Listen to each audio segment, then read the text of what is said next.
At least 5,791 Palestinians have been killed in Israeli strikes on Gaza since the 7th of October, according to the Hamas-run Gaza Health Ministry.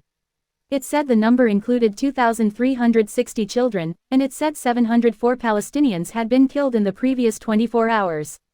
A spokesperson for the ministry, Ashraf al-Qidra, said they had received 1,550 reports of missing people, including 870 children, and suggested that those missing could still be under the rubble of collapsed buildings. The claims have not been independently verified. Hamas released 2 more hostages from Gaza yesterday on humanitarian and poor health grounds.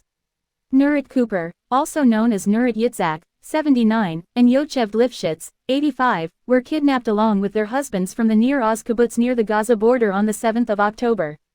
Lifshitz described her ordeal at a press conference in a Tel Aviv hospital.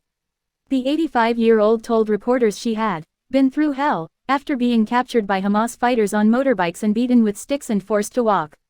She went on to describe conditions in the tunnels through hell after being captured by Hamas fighters on motorbikes and beaten with sticks and forced to walk. She went on to describe conditions in the tunnels where she had been held, where she said people treated her gently and looked after our needs. The captives were fed and they slept on mattresses. She said there were doctors and paramedics there to tend to wounds.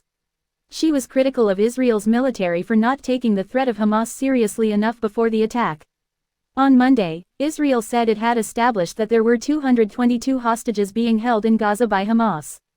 The IDF said on Tuesday it was attempting to contact residents in Gaza to offer them a better future for you and your child by providing information regarding the abductees in your area. In a joint media appearance with the French president, Israel's Prime Minister, Benjamin Netanyahu, threatened horrible consequences for Hezbollah in Lebanon if it decided to join the war in a meaningful way. Emmanuel Macron called for the release of hostages and said terrorism was a common enemy of Israel and France. He said terrorism must be fought without mercy but with rules. Netanyahu said Hamas must be destroyed and warned that the war may take some time. He said that after it was finished, nobody would live under Hamas tyranny. Israel's president, Isaac Herzog, has described the 7 October Hamas attack as one of the worst atrocities of modern times, and accused Hezbollah in Lebanon of playing with fire in Israel's north. He accused Iran of stoking tension between Hezbollah and Israel.